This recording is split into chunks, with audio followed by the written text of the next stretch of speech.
In this video, we're going to show you how to track inventory in Excel using a template.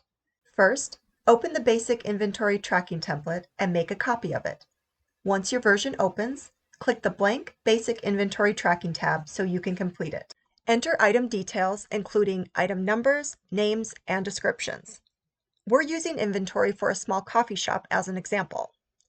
Use a number system that's easy to follow with numbers that directly correlate to the item names, making them easy to organize and identify.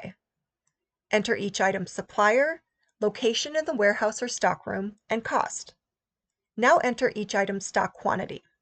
You'll notice the inventory value automatically calculates using a formula that multiplies the cost per item by the stock quantity.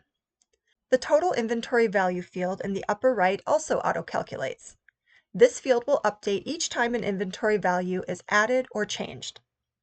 Enter each item's reorder limit. This is the lowest quantity you want on hand before needing to restock.